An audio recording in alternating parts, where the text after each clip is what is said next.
মই ভাবো যে বিজেপিয়ে 90টাৰ পৰা 100টাৰ ভিতৰত সিট জিকিব আৰু খুব ধুনীয়াকৈ চৰকাৰ হৈ যাব। মই তেনেকে সিট হিচাপত মন্ত্ৰী কৰা নাই, কিন্তু 90টাৰ পৰা 100টা পাবৰ কাৰণেতো সব সিট জিকিবই লাগিব। মইতো নিজে গৈছো, খুব ধুনীয়া পৰিৱেশ আৰু খোৱাঙতো চক্ৰ গগৈ 20-25-30 হাজাৰ ভিতৰত জিকিব। এক সাইড ইলেকশন খোৱাঙত বহুত ভাল। মইতো খোৱাঙত গৈ আহিছো, যোৱা 3 দিন আগত মই খোৱাঙত গৈ আহিছো। বৰষুণৰ মাজতো 20,000 মানুহ বহি আছে, গতিকে খোৱাঙতো বহুত ভাল পৰিৱেশ। গৌৰৱ গগৈ যেতিয়া প্ৰচাৰ চলাবলৈ আহিছে ছাৰ, সংবাদ মাধ্যমত কৈছে লোকসভা পুনৰাবৃত্তি হ'ব যোৰহাটৰ। মোৰতো কোনো আপত্তি নাই, কিন্তু লগত পুনৰাবৃত্তিও হ'ব আৰু কাম নকৰাৰো পুনৰাবৃত্তি হ'ব। এমপিক দেখা নোপোৱাও পুনৰাবৃত্তি হ'ব। এটাতো অকল পুনৰাবৃত্তি নহয়, ৰিজাল্ট পুনৰাবৃত্তি হ'ব। কিন্তু তেওঁক 2 বছৰ যে কোনেও দেখা নাপালে, আৰু দেখা নাপাব। কাম নহল 2 বছৰ, একো নকৰিলে, আৰু নকৰিব।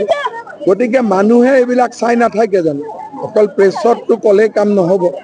মানুহেতো দেখা পাই থাকে যে তেখেত এমপি হোৱাৰ পিছত যোৰহাট সমষ্টিৰ মানুহৰ লগত কিমান সম্পৰ্ক ৰাখে।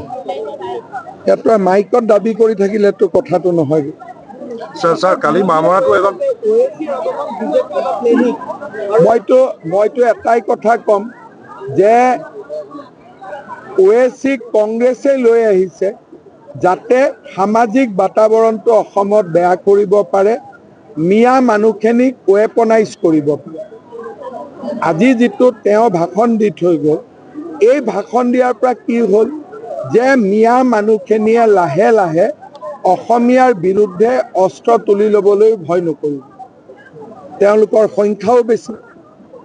কালি যিটো ভাষণ বা যোৱা 2টা দিনত যিটো ভাষণ দিলে, সেই ভাষণটোৱে এটাই কি কৰিলে যে মিয়া মানুহখিনি আমাৰ ভাষাত ৱেপনাইজ কৰি পেলালে, যে কালি ৰাস্তালৈকেও তেওঁলোক ওলাই আহিব, ভয় নকৰিব।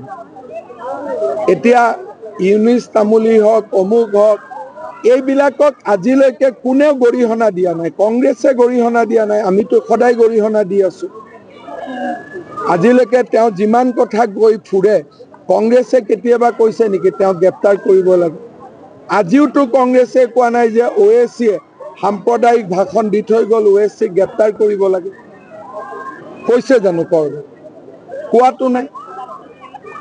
ছাৰ, কালি সোণাইত বিজেপি কৰ্মী মানে হিংসাত্মক ঘটনা, এজন মৃত্যু হৈছে।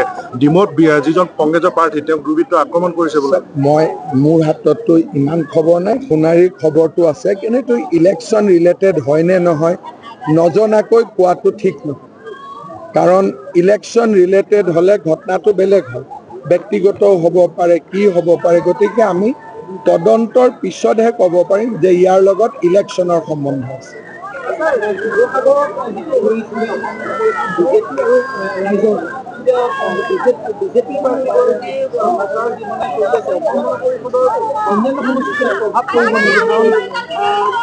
আমিতো 90খনৰ পৰা 100খন সিট পালোৱে, আৰু ক'ত প্ৰভাৱ পৰিব নপৰিব এইবিলাক মই নাজানো। আৰু কিন্তু ইলেকশ্যনৰ দিনাখন আপোনালোকে চাব 90 to 100 সিট বিজেপি থাকিব।